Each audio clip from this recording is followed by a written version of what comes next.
Beaucoup trop dans ce monde dorment debout, sans le savoir. Beaucoup sont envoûtés spirituellement, ensorcelés, manipulés par les religions, mais ne le savent même pas. C'est l'homme qui manipule, et non pas Dieu. Ce sont les chefs religieux et les créateurs des religions qui se moquent de l'amour majestueux de Dieu, du Créateur unique. Moi, je n'ai absolument rien contre personne, mais je suis contre le mensonge, contre la manipulation, contre l'ignorance, contre la bêtise humaine. Mes vidéos sont une thérapie spirituelle, un désenvoûtement. Mes vidéos sont la lumière dans les ténèbres.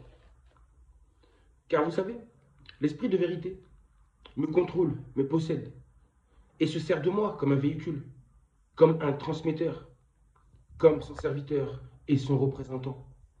L'esprit de vérité est beaucoup plus fort que moi, et je ne peux pas lui résister. Quand c'est le moment de parler, je ne peux pas résister. Je ne peux pas m'empêcher. Et me voici, en train de parler devant vous.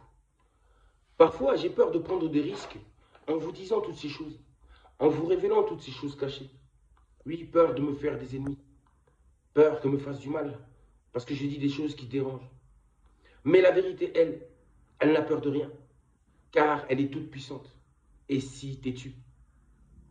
Oui, la vérité n'abandonne jamais. On ne peut pas l'empêcher de remonter à la surface.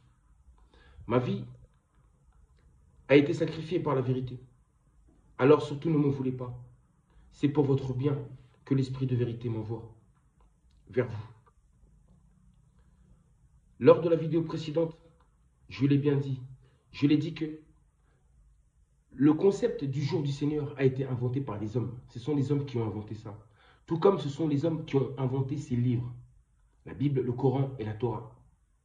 Je cite les trois, car ce sont les trois plus grandes religions qui existent dans ce monde. Mais sachez que on veut vous faire croire que c'est la parole de Dieu, mais moi je vous dis que c'est la parole des hommes. La parole de ces scribes qui ont écrit ces livres-là. La parole de ces intellectuels de haut niveau qui ont écrit ces livres-là. Qui connaissaient comment utiliser l'écriture. Comment on utilise l'écriture dans la magie. Et c'est ce qu'ils ont fait. Raison pour laquelle je vous dis que ces livres-là ont un pouvoir incroyable d'envoûtement. Beaucoup sont envoûtés, mais ne le savent pas. Ces livres influencent vos vies, modifient votre façon de voir, votre façon de penser, et voire même votre façon de vivre. Et qu'est-ce que j'avais dit? Que le concept du jour du Seigneur, c'est une création aussi de l'homme. Parce que l'homme a voulu faire croire qu'il y a une journée spéciale qui est dédiée à Dieu, uniquement. Alors que tous les jours qui existent, comme je l'ai dit dans la vidéo précédente, appartiennent à Dieu. Il n'y a pas un jour où Dieu ne règne pas. Dieu étant la vie, étant le tout. C'est un Dieu qui vit à travers le temps. C'est un Dieu vivant. Et donc, il vit chaque jour. Chaque jour, c'est son jour. Chaque jour, c'est le jour du Seigneur. Mais les religieux, eux, ont voulu nous faire croire que, par exemple, les chrétiens, les catholiques, les protestants, les orthodoxes, les témoins de Jéhovah, etc., les églises, les éveils, ont voulu nous faire croire que le jour du Seigneur était un dimanche, le 7e jour de la semaine, selon eux. Ensuite, chez les juifs, les judaïstes, eux, ils vous disent que le jour du Seigneur, c'est sabbat, c'est le 6e jour de la semaine, samedi. Et ensuite, vous avez les musulmans qui, eux, vous disent que la prière qui doit être dédiée à Dieu, ce jour spécial-là, c'est le vendredi. Donc, vous avez vu, chacun a sa version du jour du Seigneur. Entre eux, ils se contredisent entre eux. Entre eux, ils s'opposent. Entre eux, ils ne disent pas la même chose. Donc, eux, ils réduisent Dieu, le Créateur Tout-Puissant qui est le tout, en une seule journée.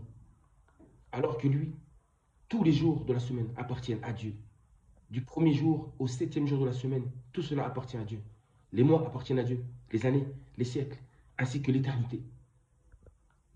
Donc, sachez une chose, la prière du vendredi figure dans le Coran, tout comme c'est le sabbat, non, le samedi sabbat pour les juifs, judaïstes, et le dimanche pour les chrétiens, catholiques, protestants, orthodoxes, témoins de Jéhovah, etc., etc.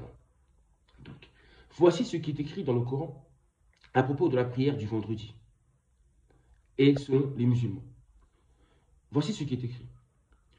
Ô vous les croyants, c'est-à-dire vous les croyants, c'est-à-dire ceux qui croient à ce livre qui est le Coran et qui croient aux écrits qu'il contient. C'est ça qu'on appelle croyants. Ô vous les croyants, lorsque l'on appelle à la prière du vendredi, accourez à l'invocation d'Allah et cessez tout commerce. Lorsque l'on appelle à la prière du vendredi, accourez à l'invocation d'Allah et cessez tout commerce. C'est-à-dire qu'il vous invite à arrêter votre commerce pour venir faire tourner leur commerce à eux, pour faire tourner leur mosquée. Parce que je vous ai bien dit, l'imam a besoin de vivre. Il ne fait pas ça gratuitement. Il a besoin d'argent. C'est un métier pour lui. C'est un business. Vous devez savoir ça. Que les prêtres, les imams, les rabbins, tout ça, ils suivent d'abord un enseignement. Puis ensuite, ils demandent de l'aide, un budget à l'État. L'État, en fin de compte, a mis un budget spécial pour ça. Donc, eux, ils vont emprunter une somme d'argent pour pouvoir créer leur temple. Et ensuite, ils devront rembourser cela avec le temps. Et pourquoi pas faire du bénéfice. Donc, c'est un business. Je vous laisse, je vous dis, à suivre. Réfléchissez un peu et ne dites pas que c'est la parole de Dieu. Tout ça, ce sont des créations des hommes. La création des hommes. Donc, je voulais juste vous dire ça. Oh, vous croyants, lorsqu'on appelle à la prière du vendredi, accourez à l'invocation d'Allah. Ils veulent vous dire que quand on vous appelle ce jour-là, le vendredi, c'est Dieu qui vous appelle. Mais qu'est-ce qu'ils en savent? Ils ont parlé avec Dieu pour savoir tout ça? C'est eux qui vous appellent ou est-ce que c'est Dieu qui vous appelle? Réfléchissez un peu. Je vous dis à bientôt.